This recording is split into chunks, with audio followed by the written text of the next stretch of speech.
मोहतरम हज़रात, सामने किराम, हाज़रीन महफिल, प्यारे साथियों, दोस्तों, बुज़ुर्गों, प्यारे प्यारे बच्चों, प्यारे भाइयों, अज़ीज़ बेटियों, बहनों, माओं, अस्सलामु अलैकुम व रहमतुल्लाहि व बरकातुहू। अल्लाह रब्बुल आलमीन का बेशुमार एहसान अज़ीम उस रब ने हमें तौफ़ीक़ अता फ़रमाई कि आज हम 15वीं खैर वरा कॉन्फ्रेंस में जानशीन इमाम अहले सुन्नत के ज़ेरे साया अपने मुर्शिद करीम के दरबार पर हाजिर हैं। अल्लाह रब्बुल आलमीन इस कॉन्फ्रेंस को शरफ़ क़बूलियत अता फ़रमाए।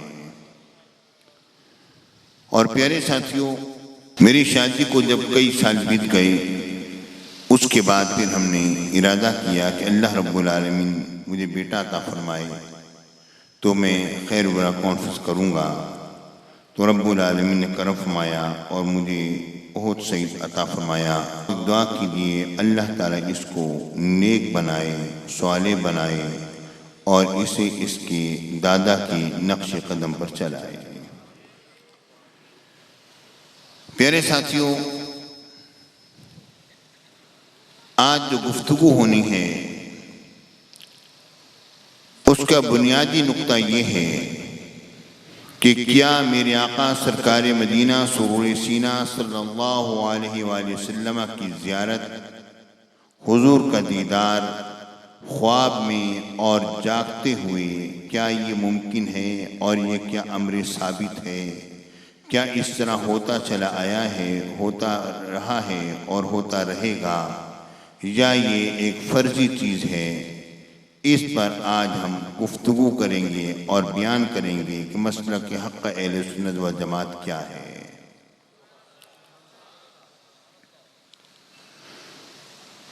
प्यारे साथियों, मेरे आका सरकार मदीना सुरूर सीना सल्लल्लाहु अलैहि वसल्लम की ज़ियारत, हुज़ूर अलैहिस्सलातु वस्सलाम का दीदार अलीशान कौन मुसलमान है जो कि इसके लिए तरसता नहीं, और जिसे एक मर्तबा ज़ियारत हो जाए उसका इश्तियाक बहुत बढ़ जाता है और वो इस तड़प में रहता है कि कब मेरी आंख दिल की खुले और मैं अपने नबी का दीदार करूं।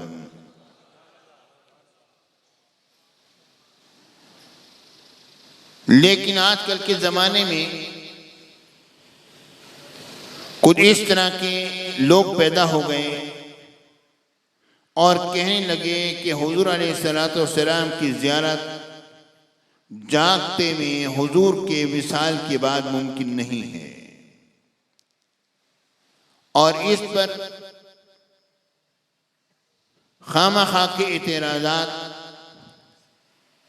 और ऐसी बातें कही जिसे कि कोई भी मुसलमान मानने पर तैयार नहीं होगा।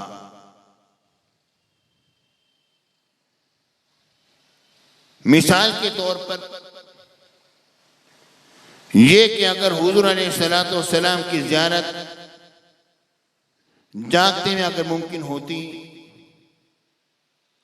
तो सहाबे कराम को यकीनन होती, और ये खिलाफत सैयदना सिद्दीक़ अकबर का मसला, खिलाफत अली का मसला जो कि हज़रत उस्मान गनी के ज़माने खिलाफत में उठा, हज़रत उमर बिन खत्ताब के विसाल पाक के बाद खुद हुजूर अलैहिस्सलाम तशरीफ़ लाते और इसको हल फरमा देते। अगर मेरे आका के जागते में दीदार अगर मुमकिन है तो मेरे आका ने उससे क्यों ना कराया, और सबसे ज़्यादा अहल तो सहाबे कराम हैं, उन्हें ये दीदार होना चाहिए था, तो ये दीदार उन्हें क्यों ना हुआ। प्यारे साथियों, ये बात ज़हन में रख लो कि हुजूर अलैहिस्सलाम का दर्शन, मेरे आका का दीदार,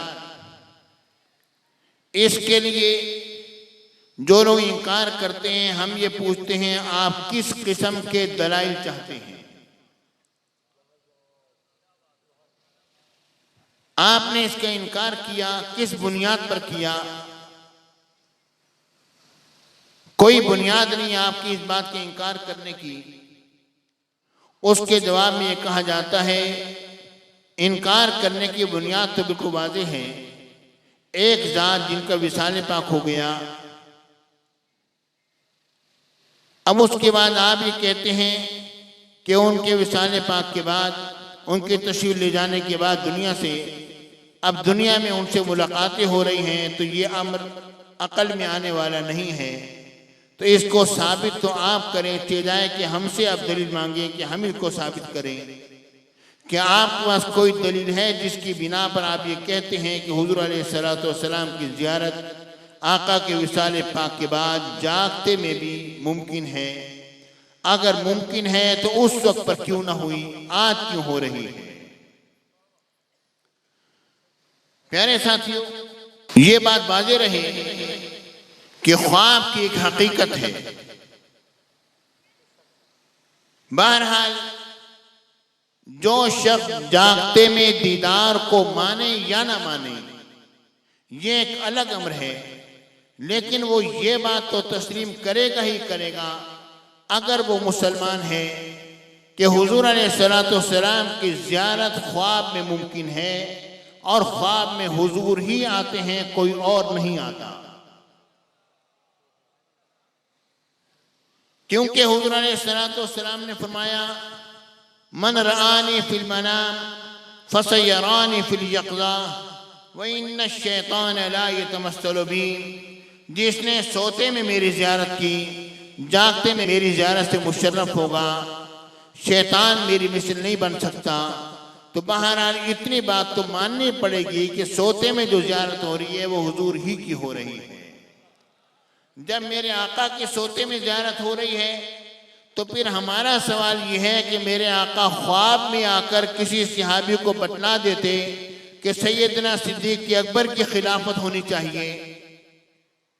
मेरे आका हुज़ूर अलैहिस्सलाम ख्वाब में आके किसी को बतला देते कि अब उमर बिन खत्ताब के बाद जो है उस्मान गनी की खिलाफत है, मगर मेरे आका ने ऐसा अमर ना बतलाया। उसकी वजह बिल्कुल वाज़ेह है।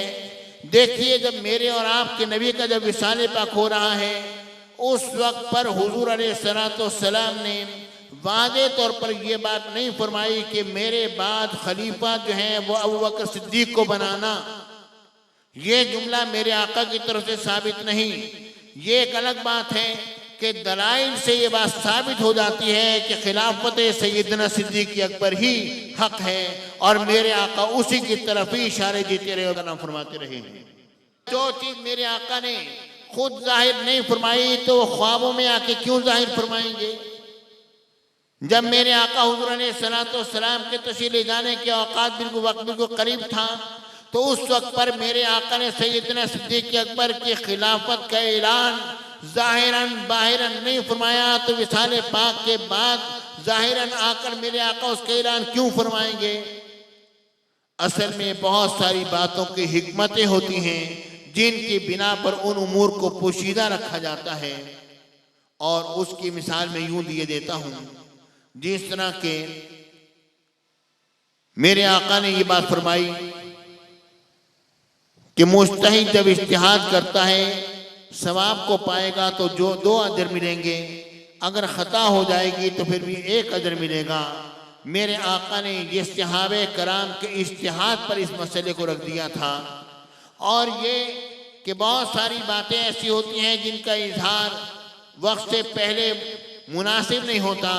जिस तरह के रब्बुल आलमीन ने सैयदना आदम अलैहिस्सलाम के दाने के खाए जाने को यानी खुद ही इरशाद फरमाया, वला तक़रबा हाज़िही शजरता फतकूना मिनल ज़ालिमीन।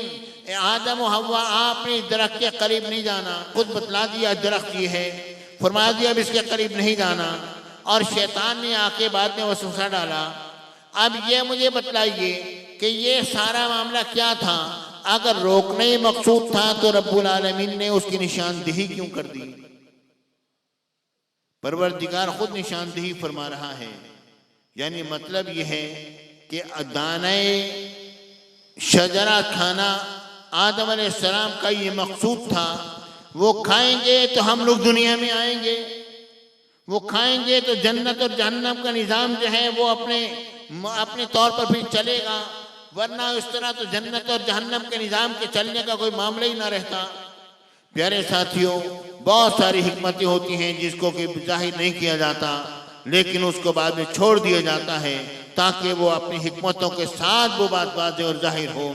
तो मेरे आका हुजूर अलैहिस्सलाम की तशरीफ़ आवरी, मेरे आका का जलवागर होना, हुजूर अलैहिस्सलाम का ज़ियारत कराना, ये अहादीस मुबारका से भी साबित है और ये चीज़ जो है और ये अल्लाह से भी साबित है और ये प्रैक्टिकल भी साबित है और दलाइल से भी साबित है। अब हम इस तरह निकलते हैं कि कौन कौन से दलाइल हमारे पास ऐसे हैं जिनसे हम हुजूर अलैहिस्सलाम की जागते में ज़ियारत को साबित करते हैं कि मेरे आका जागते में तशरीफ़ लाते हैं और अपना दर्शन अपने गुलामों को करवाते हैं। आप देखिए, गौर कीजिए, जब इंसान कब्र में जाता है, कब्र में जाने के बाद सवाल होता है, मा कुंत तक़ूलु फ़ी हाज़ा रजुल, बता इन मर्द मुक़द्दस के बारे में तो क्या कहा करता था। मा इल्मो का बिहाज़ा रजुल, बता तेरा इल्म क्या है इस मर्द मुक़द्दस के बारे में। प्यारे भाइयों, वहां पर मेरे आका आते हैं या नहीं आते? हुजूर अलैहिस्सलाम ही होते हैं, कोई और नहीं होता।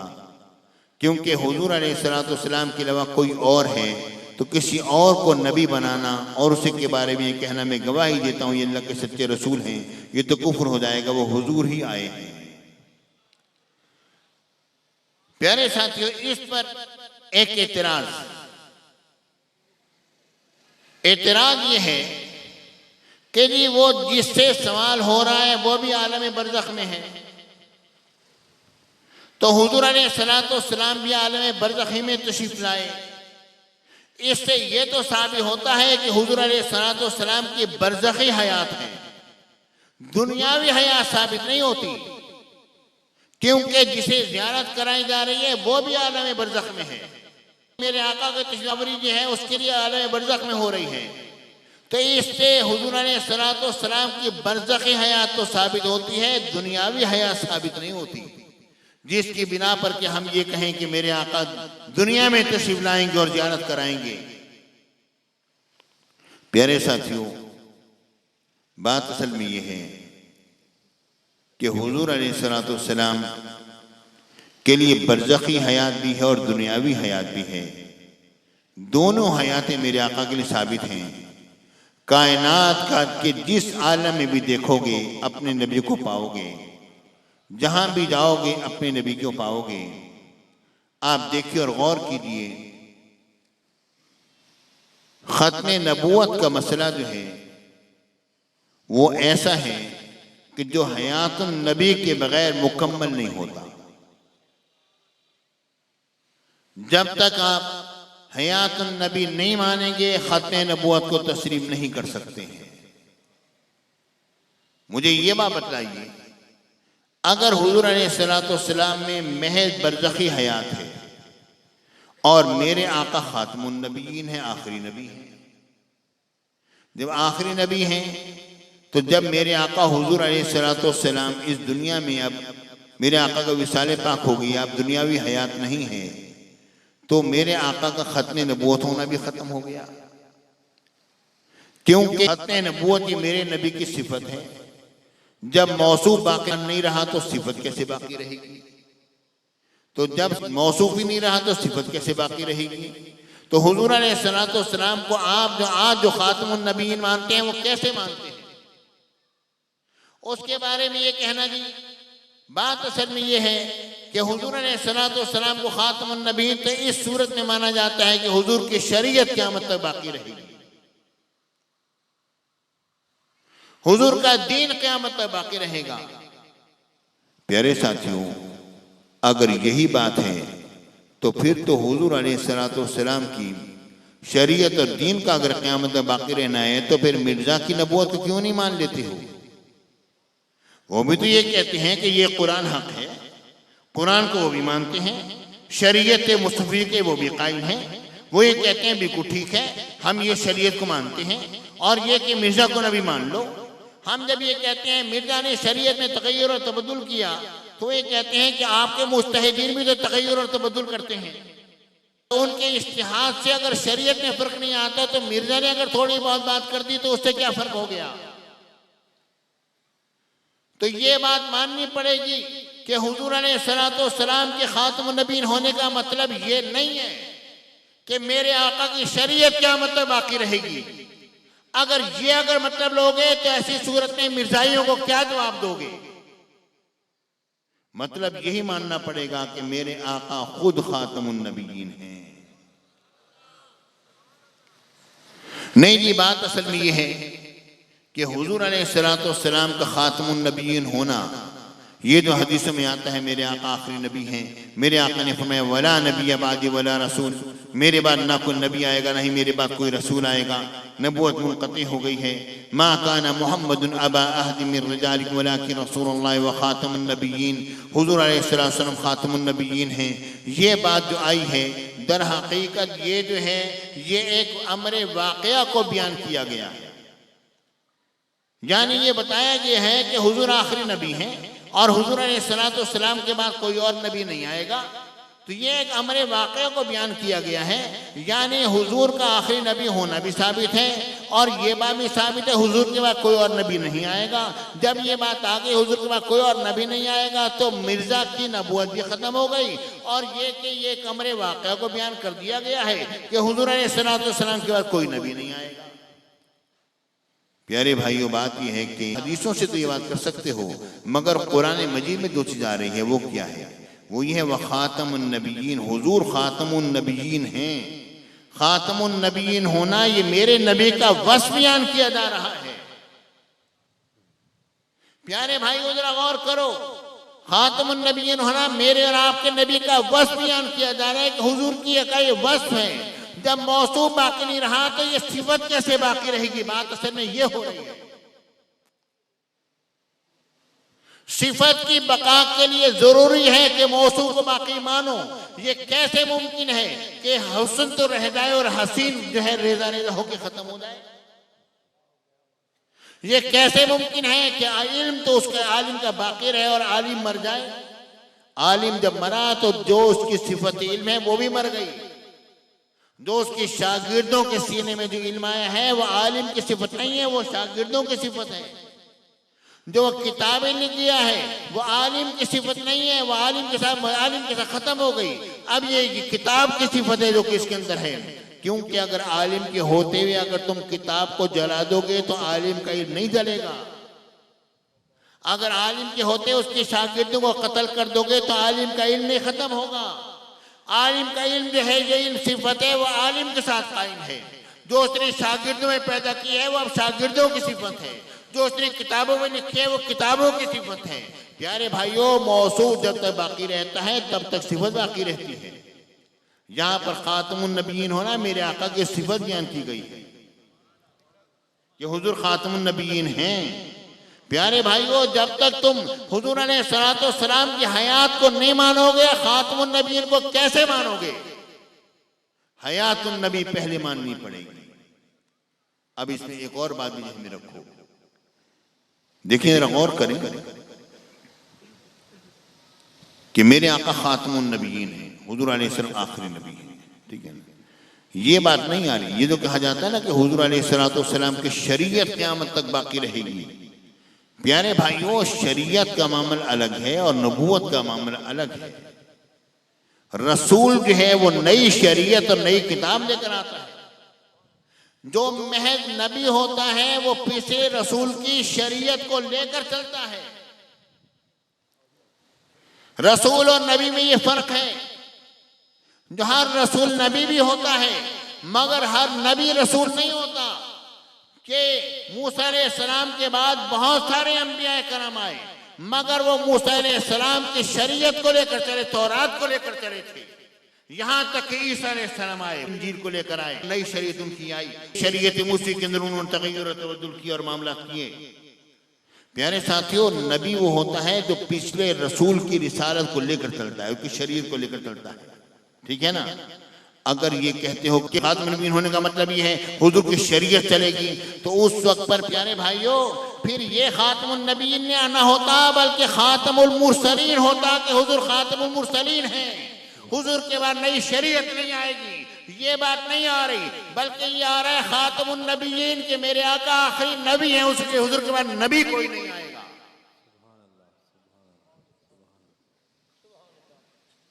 प्यारे भाइयों, बात मैंने बहुत मुश्किल छेड़ दी है, बात बहुत मुश्किल छेड़ दी है, मैं समझ रहा हूं, लेकिन समझने वाले मेरी बात को समझ रहे होंगे। और अभी जो चीजें पेश करने लगा हूं उस पर जरा गौर करो, जो बात मैं पेश करने लगा हूं। प्यारे साथियों, इतनी बात ज़हन में रखो कि मेरे आका हुजूर अलैहिस्सलाम आखिरी नबी हैं। ठीक है ना? खातमुन नबीयीन हैं। खातमुन नबीयीन का मतलब ये हुजूर के बाद कोई नबी नहीं आएगा। ठीक है ना? हुजूर के बाद नबी कोई नहीं आएगा, हुजूर खातमुन नबीयीन हैं। अब खातमुन नबीयीन का माना ये है कि हुजूर आखिरी नबी हैं, हुजूर के बाद कोई नबी नहीं आएगा। और ये खातमुन नबीयीन होना मेरे नबी का वस्फ है। जब तक नबी को जिंदा नहीं मानोगे वस्फ को बाकी नहीं मानोगे। अगर नबी को जिंदा मानोगे तो ये वस्फ मानोगे। मुमकिन नहीं है कि सिफत जो है बाकी रह जाए और मौसूम मर जाए, मुमकिन नहीं है।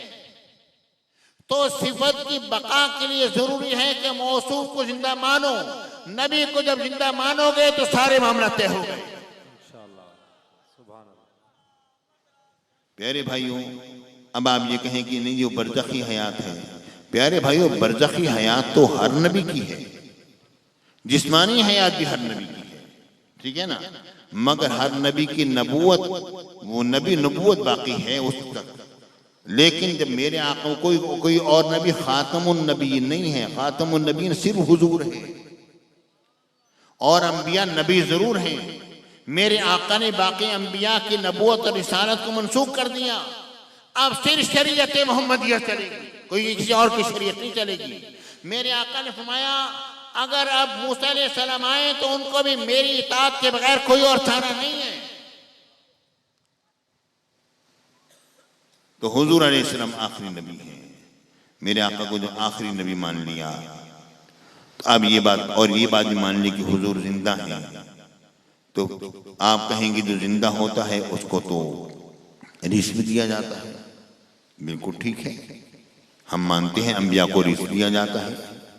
आप देखिए, गौर कीजिए, मेरे आका हुजूर अलैहिस्सलाम से जब सहाबे कराम ने अर्ज किया तो मेरे आका ने फरमाया तुम्हारा दुरूद और सलाम मुझ तक पहुँचता है या रसूलल्लाह, जब आपका विसाले पाक हो जाएगा और हड्डियाँ मुबारक बोसीदा हो जाएंगी फिर भी पहुँचेगा। मेरे आका ने फरमाया, क्या फरमाया? मेरे नबी का जवाब क्या है? गौर से सुनो। मेरे आका हुजूर अलैहिस्सलाम ने ये नहीं फरमाया कि हाँ जब मेरी हड्डियां बोसीदा हो जाएंगी तुम्हारा दुरूद और सलाम मेरी रूह को पहुंचेगा। नहीं, मेरे आका ने रूह अनवर का जिक्र नहीं किया।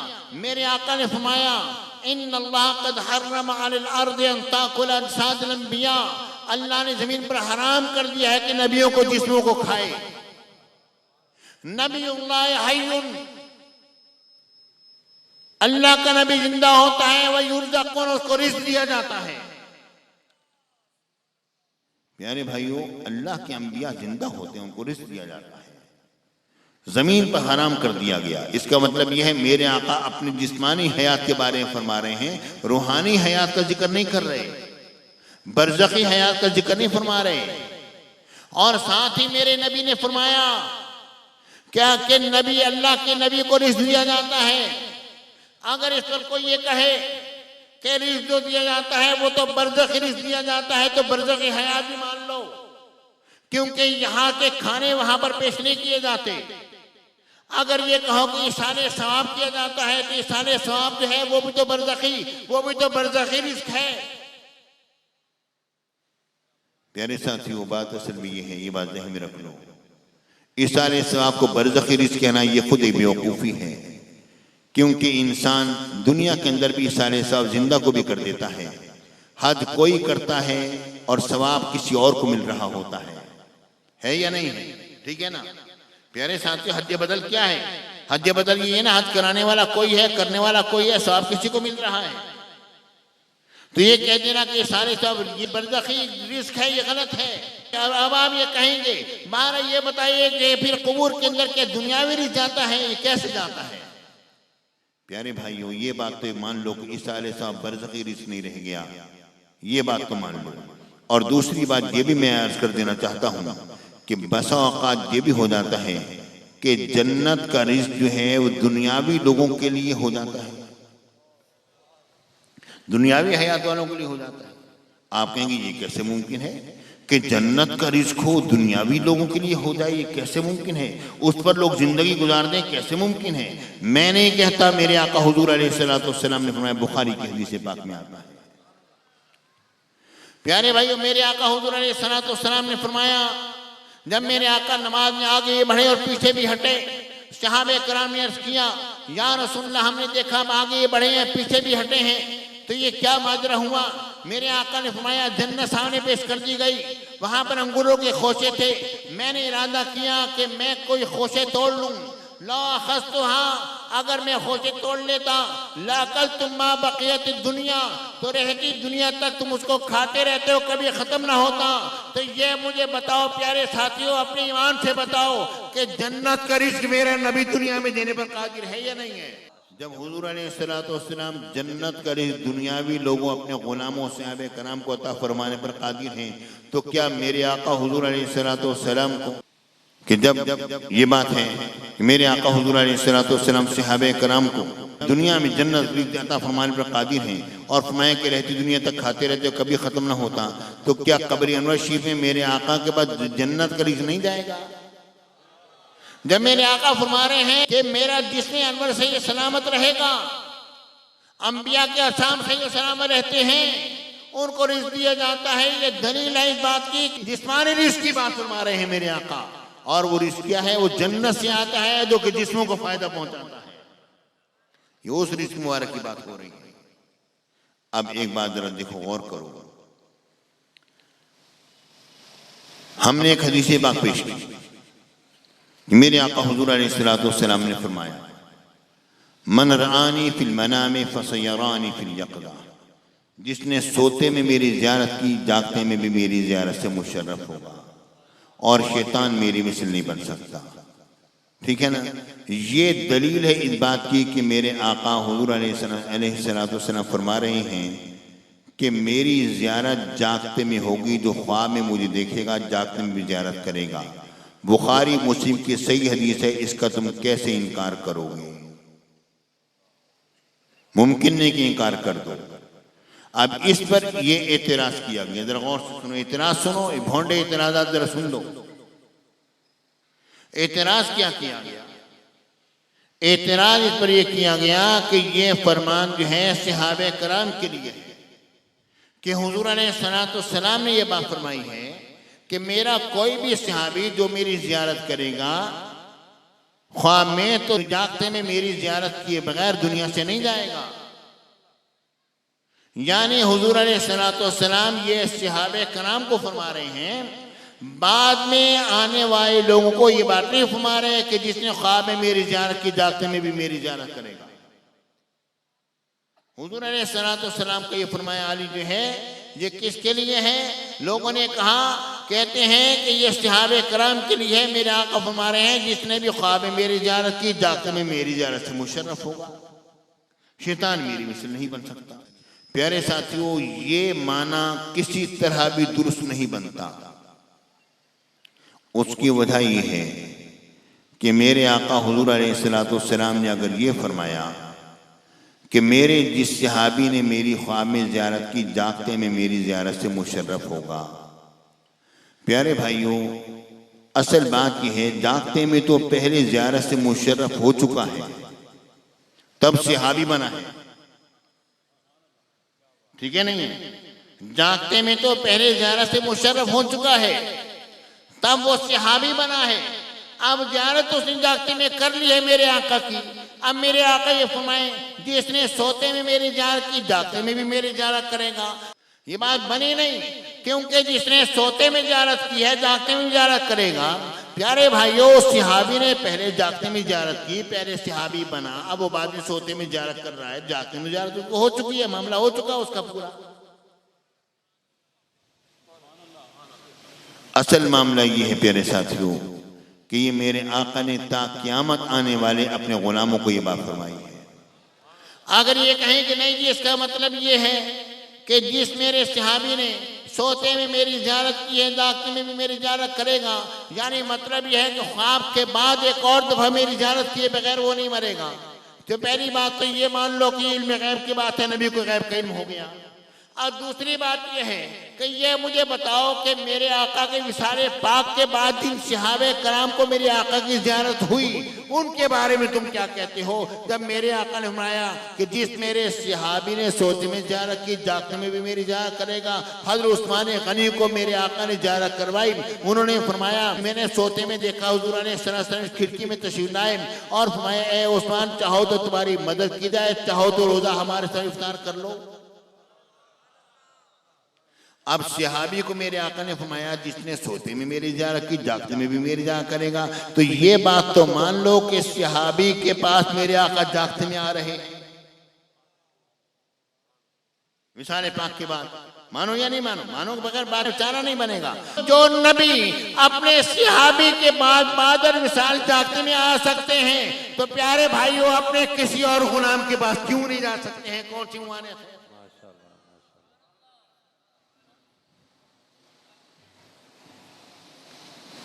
प्यारे साथियों, ये बात माननी पड़ेगी कि हुजूर अलैहिस्सलाम की ज़ियारत मेरे आका के विसाले पाक के बाद सोते में भी होती है और जागते में भी होती है। सोते में भी होती है और जागते में भी होती है। आप देखिए, गौर कीजिए, सैयदना अली हैती का वाक़या। दूर कहाँ जाते हो, अपने मुर्शिद करीम का वाक़या ले लो। सुभान अल्लाह। जब रियासत बहावलपुर के इलाके में एक जगह पर पहुंचे, रात में तकरीर थी। वो ज़माना था जबकि रात में तकरीर हुआ करती थी, तो सवारी मिलती नहीं थी वापसी की। आया ही रात से बहुत पुरानी बात, यूँ समझ लो कि मेरे मुर्शिद करीम के विसाल को 35 साल बीत गए, उससे पिछले 35 साल और लगा लो, 70 साल पुरानी बात लगा लो।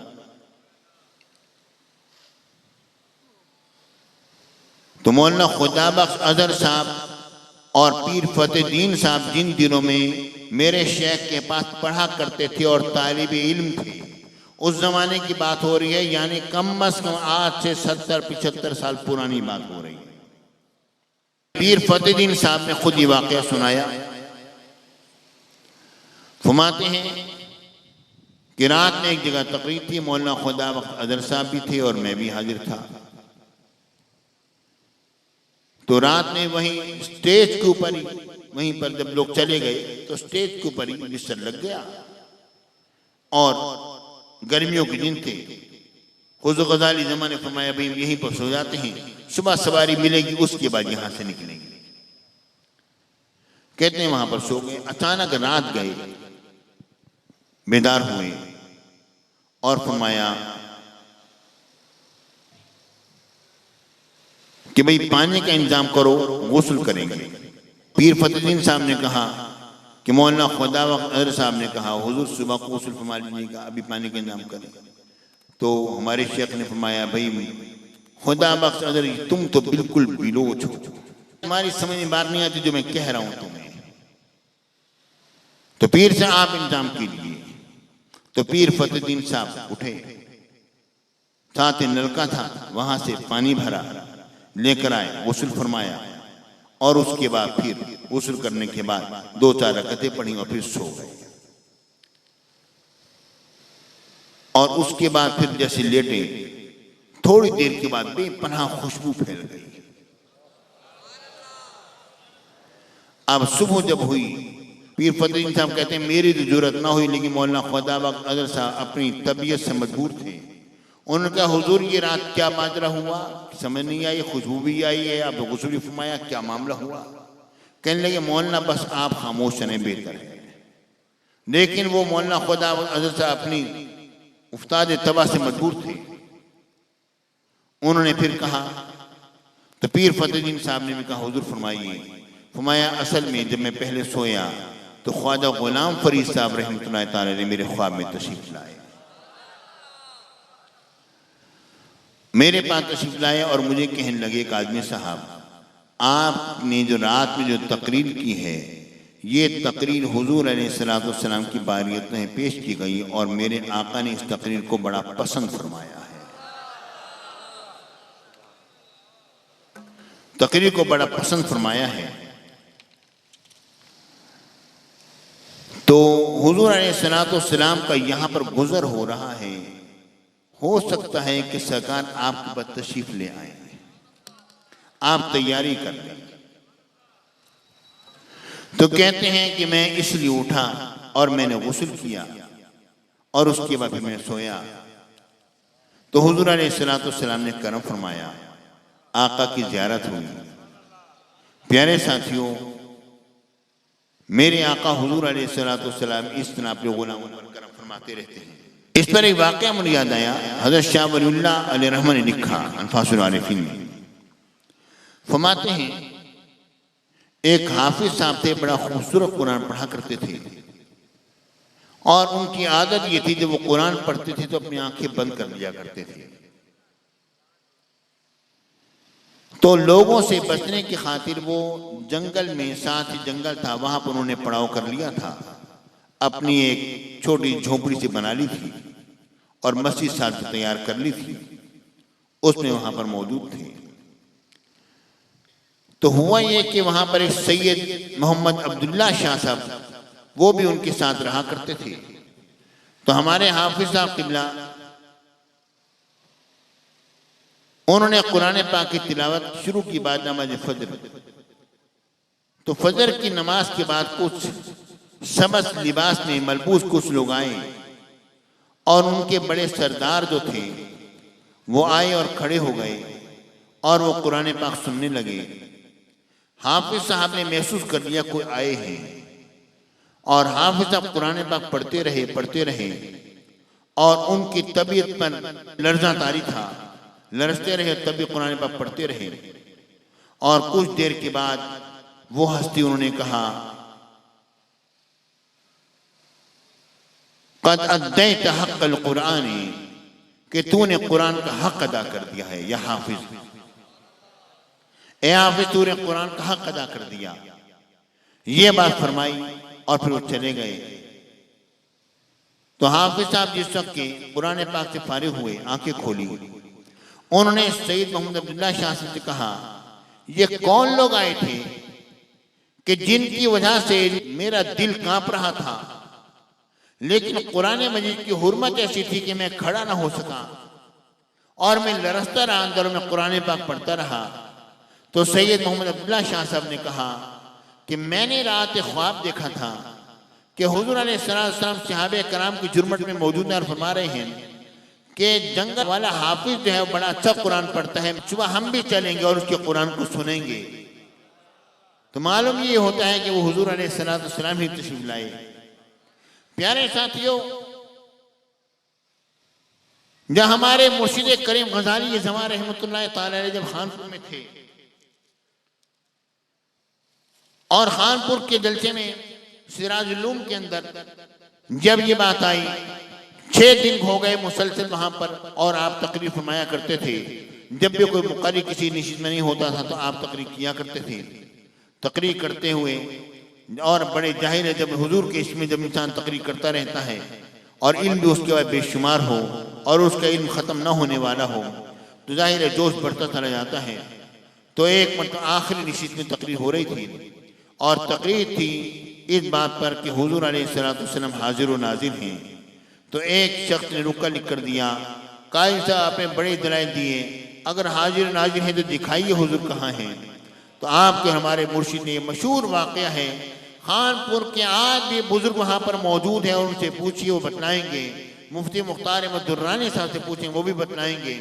और वहाँ के जितने बुजुर्ग मौजूद हैं सुन्नी आप उनसे पूछिए, वो सारे इस बात की गवाही देंगे कि हमारे शेख ने बड़े जोश में फरमाया, खुदा की कसम हुजूर जिसको चाहें अपना दीदार करा सकते हैं। हुजूर यहाँ भी मौजूद हैं, हुजूर यहाँ भी मौजूद हैं और हुजूर यहाँ भी मौजूद हैं। और उसके बाद ये बात फरमाते हुए सजदे में चले गए और लोगों पर एक सत्ता तारी हो गया और लोगों पर एक आहिस्ते से मधोशी तारी होने लगी। एक हैरत अंगेज तौर पर एक खुशबू आई और उसने सबको मस्त कर दिया और लोग बेखुद होते चले गए। और उसके बाद कुछ देर के बाद लोगों को होश आया तो देखा कि उस इलाके में तमाम में खुशबू ही खुशबू थी। और जो हाफिज़ा का वाक़या में पेश कर रहा था, हज़रत शाह वलीउल्लाह रहमा फरमाते हैं कि मेरे वालिद शाह अब्दुल रहीम ने फरमाया कि फिर कुछ दिनों तक उस जंगल में खुशबू भी आती रही, मुसलसल खुशबू आती रही थी। सुभान अल्लाह, सुभान अल्लाह। प्यारे साथियों, मेरे आका हुजूर अलैहिस्सलाम की ज़ियारत ये सोते में भी होती है और जागते में भी होती है। और वो लोग खुशकिस्मत होते हैं जिन्हें के दीदार मुस्तफा होता रहता है और उससे मुशर्रफ होते रहते हैं। और हजरत इमाम शाज़िली और दीगर और बास सूफिया और उलमा ने फरमाते हैं कि हम तो 40 साल से हर वक्त हुजूर अलैहिस्सलाम का दीदार कर रहे हैं और किसी एक लम्हे में भी अगर आंखों से हुजूर अलैहिस्सलाम को महजूब पाए तो हम अपने आप को मुसलमान न समझें और इस दायरे इस्लाम से अपने आप को खारिज समझें। प्यारे साथियों, हुजूर अलैहिस्सलाम का इश्क और हुजूर का कुर्ब जिनको नसीब हो जाता है उनकी शान अजीब हो जाती है। अभी इस पर वो जरा बात जरा सुनिए हुजूर गौसे आज़म सैयदना शेख अब्दुल कादिर जीलानी रज़ियल्लाहु ताला अन्हु की। अल्लाहु अकबर। जबकि हजरत अली हैती रज़ियल्लाहु ताला अन्हु आपकी मजलिस में हाजिर हैं, बैठे बैठे उन पर नींद तारी हो जाती है, सो जाते हैं। अचानक हुजूर गौसे आज़म की निगाह पड़ती है, खड़े हो जाते हैं, बाअदब होकर खड़े रहते हैं। अली हैती सो रहे हैं और आप बाअदब खड़े हुए हैं। और उसके बाद जिस वक्त अली हैती की आँख खुलती है आप अपनी बात को दोबारा शुरू कर देते हैं जहाँ से वहाँ छोड़ा होता है। और उसके बाद फिर लोग पूछते हैं हुजूर क्या हुआ? आप फरमाते हैं कि अली हैती से पूछो जिनकी ख्वाब में वो ज़ियारत कर रहे थे, मैं अब्दुल कादिर जीलानी जागते में उनकी ज़ियारत से मुशर्रफ हो रहा था। मतलब यह है कि मेरे और आपके नबी ने फरमाया जिसने ख्वाब में मेरी ज़ियारत की, मेरी ही ज़ियारत की, शैतान मेरी मिसल नहीं हो सकता। यानी मेरे आका तशरीफ लाते हैं, ख्वाब में देखने वाला ख्वाब में देख रहा होता है और जलवागरी सरकार मदीना हो चुकी होती है और देखने वाली आंख जागते में ज़ियारत कर रही होती है और हुजूर गौसे आज़म सरकार मदीना की ताज़ी में खड़े हुए हाथ बने हैं। हजरत इमाम शाज़िली फरमाते हैं कि मैं बैतुल मक़दिस शरीफ में हाजिर हुआ और मैं वहाँ पर सोया हुआ था। मैंने ख्वाब में देखा मैदान महशर बर्पा है, हर तरफ खल्क़े खुदा है, अंबिया कराम भी वहाँ पर जलवागर हैं, एक नूरानी तख्त है और उस तख्त पर कुछ देर के बाद हमारे आका हमारे नबी साहिबुल आक़ सल्लल्लाहु अलैहि वसल्लम की जलवागरी होती है। सारे के सारे अंबिया कराम ज़मीन पर फर्श पर बैठ जाते हैं और सिर्फ हुजूर अलैहिस्सलाम अकेले जलवागर होते हैं तख्त मुबारक पर। और उसके बाद मालूम होता है कि इनका आना इसलिए हुआ कि हज़रत मंसूर हल्लाज की सिफारिश करने के लिए आए हैं कि जो उनसे कोताही हुई उसकी सिफारिश करने के लिए सब लोग हाजिर हुए हैं। और इमाम शाज़िली फरमाते हैं कि मैं अपने दिल में सोच रहा होता हूँ कि हुजूर अलैहिस्सलाम की कैसी शान है कि सारे अंबिया नीचे हैं। हज़रत इब्राहीम अलैहिस्सलाम खलीलुल्लाह, मूसा कलीमुल्लाह, नूह नजीउल्लाह तमाम के तमाम फर्श पर बैठे हैं और सिर्फ हुजूर अलैहिस्सलाम अकेले तख्त पर जलवागर हैं। और हुजूर की कैसी शान है और कैसी अजमतें रब्बुल आलमीन ने अता फरमाई। कहते हैं कि अचानक मेरे पाँव को किसी ने ठोकर मारी और मेरी आंख खुली तो मैंने देखा कि बैतुल मक़दिस शरीफ का जो मुंतज़िम था वो था। उसने मुझे देखकर कहा कि उठ और नमाज का वक्त हो चुका, तूने अभी अपनी नबी की शान क्या देखी है, तू तो रोज़े महशर देखना कि हुजूर की कैसी कैसी शानें हैं। प्यारे साथियों, अल्हम्दुलिल्लाह हुजूर अलैहिस्सलाम की ज़ियारत जागते में भी होती है, सोते में भी होती है और औलिया कराम इससे मुशर्रफ होते चले आए। और इस तरह मुझे मेरे शेख मेरे मुर्शिद गजाली जमा की बात मुझे याद आती है। फरमाते हैं कि हुजूर अलैहिस्सलाम का फरमाने आली बिल्कुल हक है, जिसने सोते में मेरी ज़ियारत की जागते में भी मेरी ज़ियारत से मुशर्रफ होगा। लेकिन बाज़ औक़ात किसी शख्स के बारे में ये बात मालूम नहीं होती कि उसे जागते में ज़ियारत हुई है। अगर उसको जागते में ज़ियारत नहीं हुई तो ये बात ज़हन नशीन रख लो कि कायनात का निज़ाम गलत हो सकता है, ज़बान मुस्वा गलत नहीं हो सकती। और फरमाया मेरी आँख गलत देख सकती है, ज़बान मुस्वा गलत नहीं हो सकती। जब उसकी रूह निकल रही होती है तो सामने जलवा मुस्तफ़ा नज़र आ रहा होता है। मेरे आका वादा पूरा फरमाने के लिए उस वक्त तशरीफ़ फरमा हो जाते हैं। प्यारे भाइयों, रब की बारगाह में दुआ है, या अल्लाह हमें भी हुजूर अलैहिस्सलाम की मिरारन किरारन ज़ियारत अता फरमा और हुजूर अलैहिस्सलाम का बार बार का दर्शन हमें अता फरमा। आमीन व आखिरु दावाना अनिल हम्दुलिल्लाहि रब्बिल आलमीन।